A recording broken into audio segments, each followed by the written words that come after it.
Welcome to AP19 news.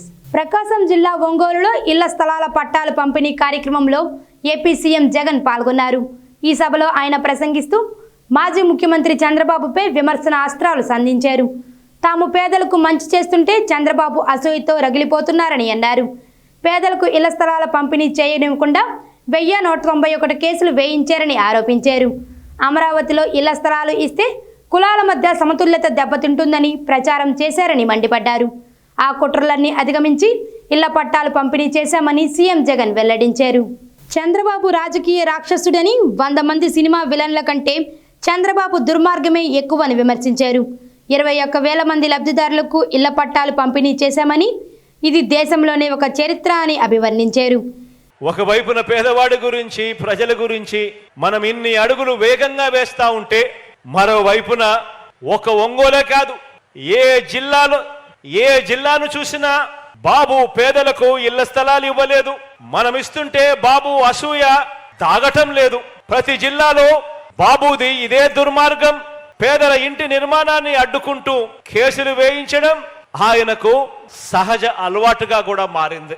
ఇవన్నీ చూస్తే అనిపిస్తుంది, ఇటువంటి కార్యక్రమాలు చేస్తా ఉన్నప్పుడు ఇటువంటి చంద్రబాబు నాయుడు గారిని చూస్తే అనిపిస్తుంది, 100 మంది సినిమా విలన్ల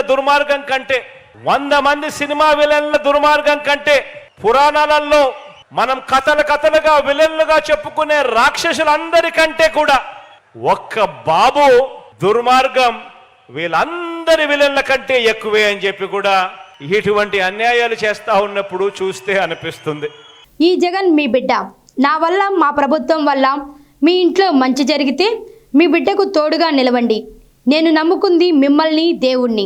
చంద్రబాబులాగా నేను దళారులను నమ్ముకోలేదు. చంద్రబాబు వంటి వారితో రాజకీయాలు భ్రష్టు పట్టాయి. కుప్పం నుంచే బాబు బై బై అంటున్నారు. చంద్రబాబును కుప్పం ప్రజలు కూడా నమ్మడం లేదు. ఎన్నికలకు తాము సిద్ధమంటుంటే చంద్రబాబు భార్య భువనేశ్వరి మాత్రం మా ఆయన సిద్ధంగా లేరు అని అంటున్నారని సీఎం జగన్ సెటైర్లు వేశారు. ఎన్నికలు జరుగుతా ఉన్న ఈ సంగ్రామంలో మనం సిద్ధమంటూ ఉంటే మరో వంక బాబు భార్య మా ఆయన సిద్ధంగా లేడు అంటోంది. ఏకంగా కుప్పంలోకి వెళ్ళి ఆమె బాయ్ బాయ్ బాబు అంటూ కుప్పంలోనే ఆయన అర్ధాంగి నోటే పంచ్ డైలాగులు వస్తా ఉన్నాయి. మరి ఇలాంటి ఈ బాబును ఎవరు సమర్థిస్తా ఉన్నారు అని అంటే ఆంధ్ర రాష్ట్రంలో ఉన్న ప్రజలు సమర్థించడం లేదు, చివరికి కుప్పంలో ఉన్న ప్రజలు కూడా సమర్థించని పరిస్థితి.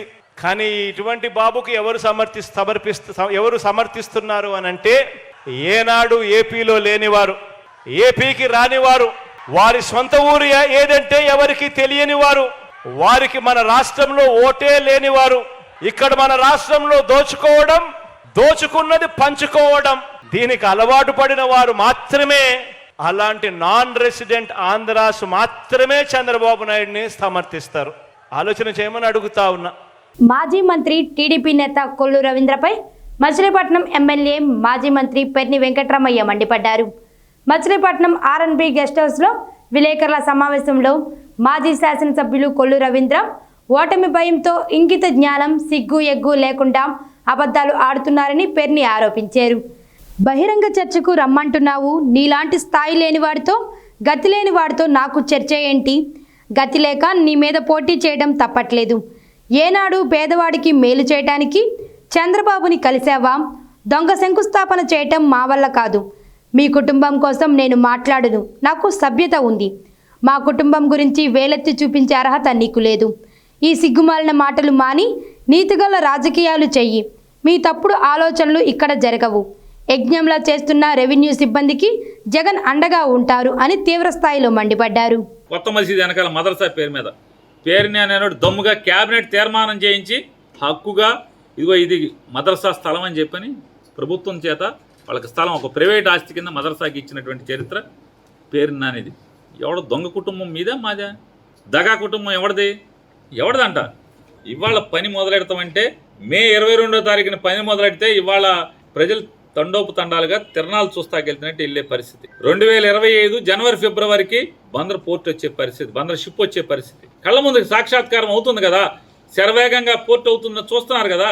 మరి ఎవరిది డ్రామా కుటుంబం, దగా కుటుంబం? కనెక్షన్ ఇప్పిస్తే కలెక్టర్కి వెళ్ళి పిటిషన్ పెడతావా? ఎంతమంది పేద ప్రజలకు ఆక్రమించుకుని ఉంటున్న వాళ్ళకి కరెంట్ ఇవ్వట్లేదు? కుమ్మరిగూడెం వాళ్ళకి ఇస్తే తప్పేంటి? అది దందానా? ఎట్టా దందా? ఏమన్నా నయా పైసా తీసుకుంటే దందా. పేదవాడికి అండగా, అరే నీకేంట్రా ఈ భూమి అని చెప్పి నువ్వు అన్నావు, నీదేంట్రా భూమి, మీ కుమ్మరలదా భూమి అని చెప్పి నువ్వు మాట్లాడితే ఇది కుమ్మరలదే అని అండగా నిలిచాం మేము. ఎవడు మోసగాడు, ఎవడు దగాకోరు, ఎవడు దందా ఏంటంటే ఆయన చర్చికి రావాలంట, తల్లిదండ్రుల మీద ప్రమాణం అంటే. నీలాంటి స్థాయి లేనివాడు, తప్పుడు మాటలు మాట్లాడేవాడితో, దిగజారి రాజకీయం కోసం ఎంతకైనా దిగజారేవాడితో నీతో నాకు చర్చ ఏంటి? ప్రజాస్వామ్యంలో ఎన్నికల్లో పార్టీని నుంచోబెట్టినాయి కాబట్టి నుంచున్నప్పుడు పోటీ పడాలి, గతి లేక పోటీ పెడతాను తప్పితే ఇలాంటి పెడతాను. జనం గురించి ఒక్కరోజు ఆలోచించేయనోడు, నిన్ను ఎన్నుకున్న ప్రజల గురించి ఒక్కరోజు ఆలోచించేయనోడు, నీకు ఓటేసి నిన్ను నమ్ముకున్న వాళ్ళందరూ కూడా పొలాలు మొత్తం లాక్కుంటుంటే చంద్రబాబు దగ్గరికి వెళ్ళి ఒక్క మాట ఇది తప్పు చంద్రబాబు అని మాట్లాడినోడు నువ్వు, నీతో నేను చర్చకి రావటమా? నువ్వేం చేయాలి? ఇక్కడ జనం నిన్ను నమ్ముకుని నీకు ఓటేస్తే నువ్వు చంద్రబాబు దగ్గరికి వెళ్ళి 33,000 ఎకరాలు మొత్తం బిగిస్తే ఇది తప్పు సార్, ఇది వద్దు సార్ అని చెప్పి చెప్పాలి కదా. చెప్పాల్సింది పోయి తానా అంటే తందానా అని భూములు లాక్కుందామని ప్రయత్నం చేయటం. మంత్రి పదవి ఉంది కదా అని చెప్పని కుమ్మర్ల భూమి ఖాళీ చేస్తానని చెప్పడం కుమ్మరగూడాన్ని. పేదవారికి 3 సెంట్ల స్థలం ఇస్తానంటూ ప్రజలను మోసం చేసింది మీరు కాదా అని ప్రశ్నించారు. నవయుగ సంస్థను అడ్డం పెట్టుకొని కోర్టులో అడ్డంకులు సృష్టించారన్నారు. అభివృద్ధి జరుగుతుంది చూసి ఓర్వలేకే దుష్ప్రచారం చేస్తున్నాడని ధ్వజమెత్తారు.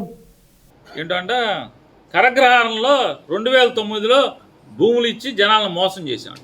కరగ్రహారంలో 2007 సంవత్సరం 6-7 సంవత్సరాల్లో పట్టాలు ఇచ్చింది వాస్తవం. కోర్టుకి వేయించింది ఎవడయ్యా? ఆ భూముల్ని మిలిటరీ వాళ్ళకి నేను పట్టాలు ఇచ్చాను. గీతారెడ్డి గారిని అప్పుడు మినిస్టర్ని తీసుకొచ్చి మిలిటరీ వాళ్ళకి, మాజీ సైనికులకి, దేశం కోసం సరిహద్దులో ప్రాణాలను పణంగా పెట్టి కాపలా కాసి వాళ్ళు రిటైర్ అయిన తర్వాత వస్తే సెంటు స్థలం లేకపోతే వాళ్ళందరికీ 200 చిల్లర మందికి స్థలాలు ఇచ్చాం. మీరు ఎన్ని అడ్డంకులు పెడితే సుప్రీంకోర్టులో, హైకోర్టులో నవయుగాన్ని అడ్డం పెట్టి మీరు ఎన్ని కోర్టులో డ్రామాలు ఆడినా అన్నిటినీ జయించి నవంబర్ 22వ తారీఖున 2022 నవంబర్లో కోర్టు వ్యాజ్యాలన్నీ కూడా అధిగమించి మే 22కి అన్ని పరిమితులు, పర్యావరణ అనుమతులతో సహా ప్రతి అనుమతులు, బ్యాంక్ లోన్తో సహా తెచ్చుకుని ల్యాబ్స్ అయిపోయిన ఎన్విరాన్మెంటల్ క్లియరెన్స్ ఉండగా మీరు శంకుస్థాపన చేస్తారు. జాయింట్ స్టాఫ్ కౌన్సిల్ ఉద్యోగ సంఘాల ప్రతినిధులతో శుక్రవారం మంత్రుల కమిటీ చర్చలు చేపట్టింది. 16 ఉద్యోగ సంఘాలతో మంత్రి బొత్స, రాష్ట్ర ప్రభుత్వ సలహాదారు సజ్జల రామకృష్ణారెడ్డి, సిఎస్ జవహర్ రెడ్డి సమావేశమయ్యారు. పీఆర్సీ బకాయిలు, పెండింగ్ డిఏలపై ఈ భేటీలో చర్చించారు. డిమాండ్ల పరిష్కారానికి ఈ నెల 27న చలో విజయవాడకు ఏపీ ఐకాసా పిలుపునిచ్చిన విషయం తెలిసిందే. ఈ నేపథ్యంలోనే ఉద్యోగ సంఘాల నేతలతో మంత్రుల కమిటీ అత్యవసరంగా భేటీ అయింది. ఉద్యోగులకు మధ్యంతర భృతి చెల్లించే అంశంపై రాష్ట్ర ప్రభుత్వం నిర్ణయం తీసుకునే అవకాశం కనిపిస్తోంది. కాగా బకాయిలు చెల్లించాలని వినతిపత్రం ఇచ్చిన రాష్ట్ర సచివాలయ ఉద్యోగులపై మంత్రి బొత్స చిరాకు పడ్డారు. ఏపీ జేఏసీ ఉద్యోగ సంఘాలతో భేటీ అయ్యేందుకు సచివాలయానికి వచ్చిన మంత్రిని ఉద్యోగులు చుట్టుముట్టారు. సమస్యలను మంత్రికి ఏకరువు పెట్టారు. ఎన్నికల కోడ్ రాకముందే బకాయిలు చెల్లించాలని కోరిన ఉద్యోగులపై బొత్స అసహనం వ్యక్తం చేశారు. ఎన్నికల కోడ్కు బకాయిలు విడుదలకు సంబంధం ఏంటని ప్రశ్నించారు. మరోసారి వచ్చి కలవాలని కోరారు.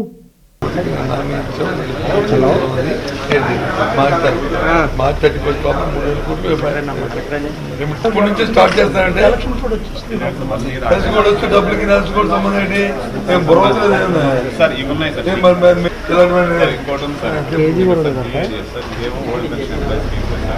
వాళ్ళు కూడా కొద్ది మందికి వేస్తారు, కొన్ని ఇన్స్టాల్మెంట్ వేస్తారు.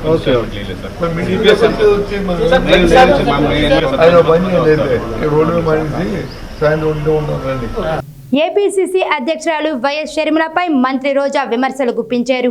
డిఎస్సి విషయంలో అనవసరమైన వ్యాఖ్యలు మానుకోవాలని ఆమె అన్నారు. 1998, 2008, 2018లో ఇవ్వాల్సిన డిఎస్సీలను జగన్ ఇచ్చి 17,000 పోస్టులను భర్తీ చేశారని కొనియాడారు. తాజాగా 6,100 పోస్టుల భర్తీకి నోటిఫికేషన్ విడుదల చేశారని చెప్పారు. ఈరోజు తిరుమల శ్రీవారిని రోజా దర్శించుకున్నారు. దర్శన అనంతరం మీడియాతో మాట్లాడుతూ ఆమె ఈ వ్యాఖ్యలు చేశారు.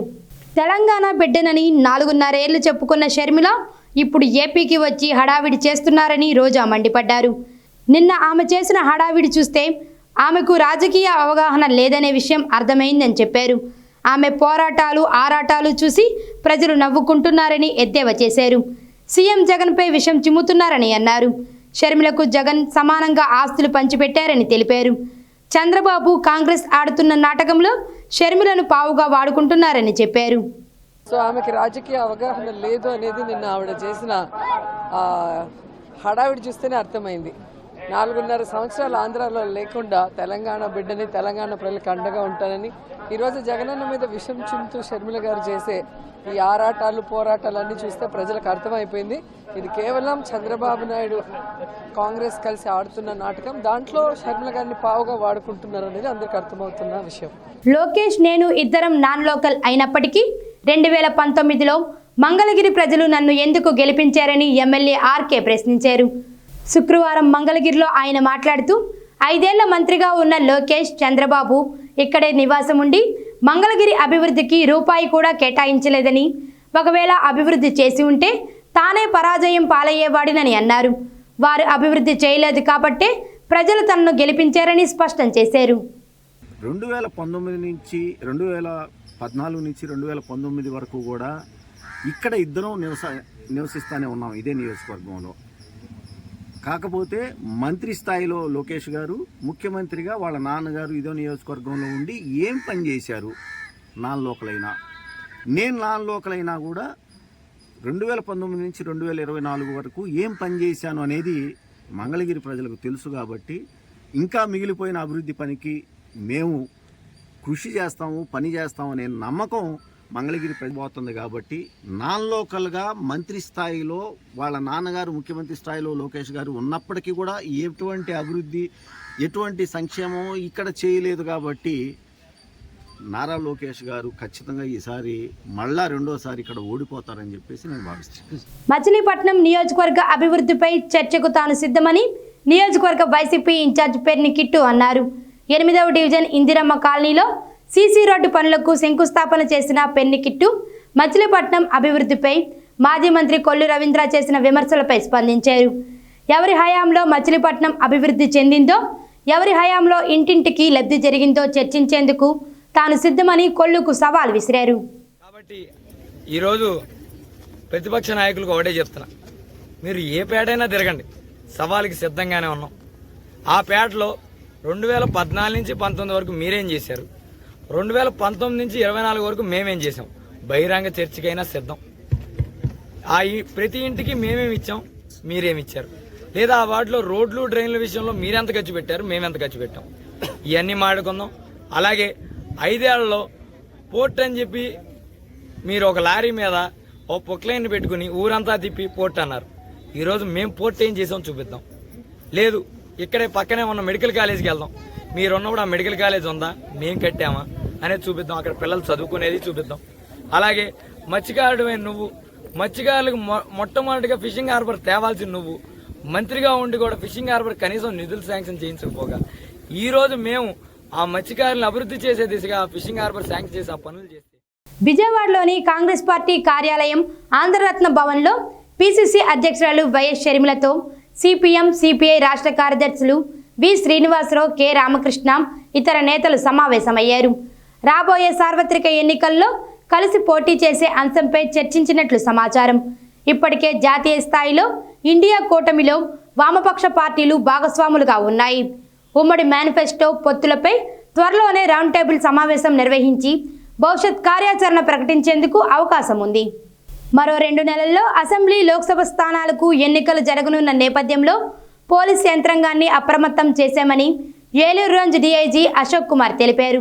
శుక్రవారం ఉదయం కృష్ణా జిల్లా పోలీస్ కార్యాలయాన్ని సందర్శించిన ఆయన మీడియాతో మాట్లాడారు. ప్రశాంత వాతావరణంలో ఎన్నికలు జరిగేందుకు అవసరమైన చర్యలను ఇప్పటి నుంచే ప్రారంభించామన్నారు. అత్యంత సమస్యాత్మక గ్రామాలపై ప్రత్యేక దృష్టి సారించామన్నారు. 2 నెలల్లో ఏప్రిల్లో మనకి అసెంబ్లీ ఎలక్షన్స్, తర్వాత పార్లమెంట్ ఎలక్షన్స్ జరగబోతున్నాయి. దానికి ఇప్పటి నుంచే ప్రిపరేషన్ అంతా జరుగుతూ ఉంది. ఎలక్షన్ కమిషన్ ఆఫ్ ఇండియా వారి గైడ్లైన్స్ ప్రకారము ఈ ఫోర్సెస్ డిప్లాయ్మెంట్ కానీ, క్రిటికల్ పోలింగ్ స్టేషన్స్ ఐడెంటిఫై చేయడం కానీ, ఇవన్నీ కూడా క్రమ పద్ధతిలో జరుగుతూ ఉంది. అవసరమైన సిబ్బందిని కూడా ప్రొజెక్ట్ చేస్తున్నాము. సో మాకు పోలీస్ హెడ్ క్వార్టర్స్ నుంచి సెంట్రల్ పోలీస్ ఫోర్సెస్ కానీ, స్టేట్ ఆర్మ్డ్ పోలీసెస్ కానీ సఫిషియెంట్గా బందోబస్తు ఇవ్వడం జరుగుతుందని వారు చెప్పారు. సో మీన్ వైల్ లోకల్గా పోలీస్ ఆఫీసర్స్ సెన్సిటివ్ గ్రామాల్లో ఎక్కడైనా క్యాస్ట్ కాన్ఫ్లిక్ట్స్, తర్వాత పొలిటికల్గా టెన్షన్ ఉన్న విలేజ్లు పర్యటించడము, అక్కడ పోలింగ్ బూత్స్ విజిట్ చేయడము, అక్కడ పొలిటికల్ గ్రూప్స్తో మాట్లాడడము, తర్వాత ఎవరైతే పోలింగ్ని డిస్టర్బ్ చేస్తారని అనుమానం ఉందో అటువంటి వ్యక్తుల్ని బౌండ్ ఓవర్ చేయడము, ఈ కార్యక్రమాలన్నీ రెగ్యులర్గా జరుగుతూ ఉన్నాయి. పిరంగిపురం గ్రామానికి చెందిన రామిశెట్టి శిల్ప జర్మనీ దేశం రోటరీ క్లబ్ వారి సహకారంతో సుమారు 20 లక్షల రూపాయలతో పిరంగిపురంలో మంచినీటి ట్యాంకు, ఫిల్టర్ యూనిట్లు మరమ్మతులు నిర్వహించారు. వాటిని శుక్రవారం మాజీ హోంమంత్రి మేకతోటి సుచరిత, జర్మనీ దేశం రోటరీ క్లబ్ సభ్యులు ప్రారంభించారు. ఈ సందర్భంగా సుచరిత మాట్లాడుతూ ప్రతి ఒక్కరూ గ్రామాభివృద్ధికి సహకరించాలని అన్నారు.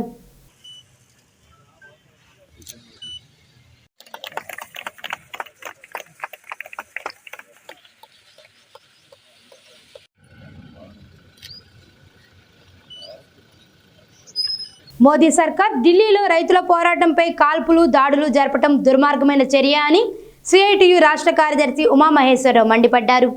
ఈ మేరకు శుక్రవారం విజయవాడలో నిరసన ధర్నా చేపట్టారు. ఈ సందర్భంగా ఆయన మాట్లాడుతూ నల్ల చట్టాలు రద్దు చేస్తామని, రైతులపై పెట్టిన కేసులు ఎత్తివేస్తామని ఇచ్చిన హామీలు ఇప్పటి వరకు నెరవేర్చలేదని దుయ్యబట్టారు. మోదీ తెచ్చేది నిరంకుశ రాజ్యం తప్ప రామరాజ్యం కాదని ఆయన వ్యాఖ్యానించారు.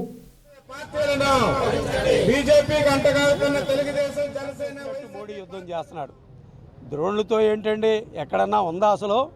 తుపాకులతో కాల్పులు ఏంటండి, రబ్బర్ బుల్లెట్లు ఏంటండి? అంటే ఈరోజు మోడీ గారు నువ్వు చేసిన వాగ్దానాలే అమలు జరపబోయానంటే రైతులనైనా సహించదలచలా, ప్రజల్ని సహించదలచలా, కార్మికుల్ని సహించదలచలా. ఇటువంటి మోడీ రామరాజ్యం తెస్తాడట. నేను అడుగుతున్నా, నువ్వు తెచ్చేది నిరంకుశ రాజ్యం తప్ప రామరాజ్యం కాదు. తల్లిదండ్రులను కత్తితో కడతీర్చిన ఘటన విజయనగరం జిల్లా బొండపల్లి మండలం ఎస్సీ కాలనీలో జరిగింది. డోలరాము అనే వ్యక్తి 2 పెళ్లిళ్లు చేసుకున్నాడు. మొదటి భార్య కుమారుడు లక్ష్మణరావు రెండో పెళ్లి చేసుకున్నాడన్న అక్కసుతో లక్ష్మణరావు పలుమార్లు బెదిరింపులకు పాల్పడేవాడు. కొన్ని రోజులుగా రాము తన రెండో భార్య జయలక్ష్మితో వేరుగా జీవనం సాగిస్తున్నారు. ఇటీవల నిందితుడు కత్తితో దాడి చేయగా భార్యాభర్తలిద్దరూ అక్కడికక్కడే మృతి చెందారు.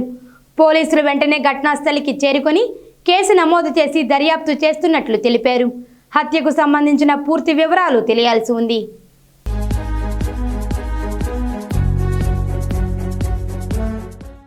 మరిన్ని తాజా వార్తల కోసం చూస్తూనే ఉండండి AP19 న్యూస్.